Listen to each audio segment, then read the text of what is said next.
say you got this black guy and he owns his own farm. And this is around the time, is like, this is the ending of the segregation days. So, yeah, this is just starting to, to become the end of it. So this is like the 70s or so, like that. So honestly, in this town, it's a lot of good white folks and it's not many bad. So it's kind of equal in this town. So they're good. So there was reports coming about that that people were coming up missing. And honestly, I'm gonna be real, it was black folks. It was a lot of black people coming missing, but what was so confusing is this wasn't a racist town, so everyone was kind of like curious, what was going on. And as the weeks went by, it just got worse and worse. So his brother ended up coming down from Mississippi, and he ends up actually saying, hey, they spend, some time together, the uncle with the kids and, chilling. He comes out with his old lady and they just all have a good time. And they really all they got left because their mom and their dad passed in an accident years ago. So,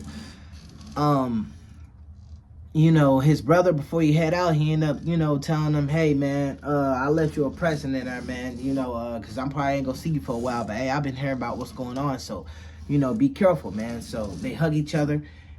The brother gets his wife back in the car, wave each other away, and then he gives one last little beat, leaves. So when he goes in there, his wife, he's looking at the long present. It's like a long, little round present. So he opens it, and it's a Wisconsin rifle, like one of them ones you got to do that with, like but and it's a box of bullets, So now he feels safe. When the kids is out to school, he does some shooting, practice, and basically, he ends up going to work the next day, and he works at an oil rig. And, he makes enough just to get by with the help of his brother, to take care of the farm. And, him and his family gets by. So, over the weeks, everyone on the street, like that's black family of descent on the street, is starting to move out. And now, he's the only black family that's on the street, and all the rest are white. But mind you, they're not racist, so it's nothing wrong with it. But it's kind of odd now that, he's like, man, I'm not going nowhere. I paid years and years into this place. I'm not going nowhere. So one night, he's just drinking some whiskey, and he's sitting down, he watching TV, and all of a sudden, a bright blue light goes through the whole house, and all the lights go off.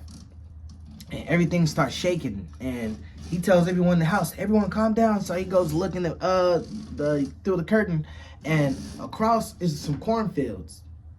All you see is all these animals flying up in the air and then going like back down, like, and just blood splattering everywhere. So he's like, everyone get down to the basement, fast. They get in the basement, everything gets done, they lock the door. And just as he's realizing, oh yeah, my gun. So he runs back up, stairs, gets the gun and everything. And just as he's grabbing the bullets, hears the door cave in. So when he gets down there, like, to the steps, he ends up seeing alien, all black alien just come in. You really can't see nothing on his face, but like purple eyes, that's it. And like razors on his back and on his hands. And when it walks, you just hear like a wet noise. That's all you hear. So it looks like he's scanning the house, and eventually it goes through the house, and just as it's about to get to the basement, a shot blows through his head and it falls right down, and purple goos go all over the walls. It's him holding the gun. So he immediately shuts the door, runs to the basement, lock it behind him. They all, by this time, she's already got everything packed, and he, pulled the truck around, and they get in the back and they're driving out.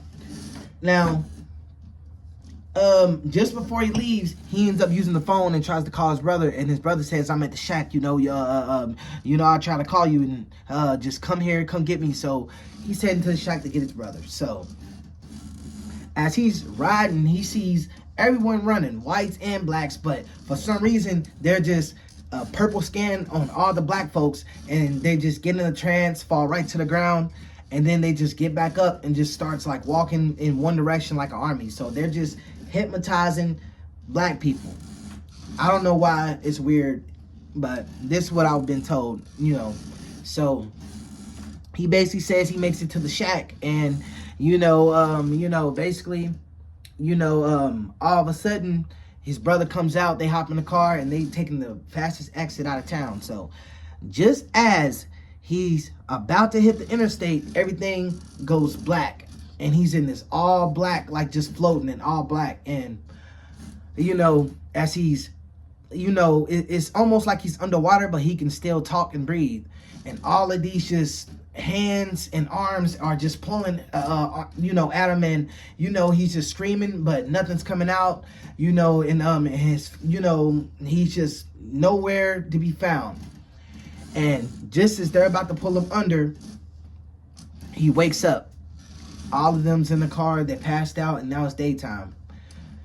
The locals came by, and all those black people in the town, they never end up popping up. They all just went missing. They vanished, and all their stuff just left behind. And as I'm just sitting, at this park, this old guy's telling me this, and I chill with him a little bit, and yeah, man, it was crazy. He said a lot of people don't believe him, and over the years, people never did, but.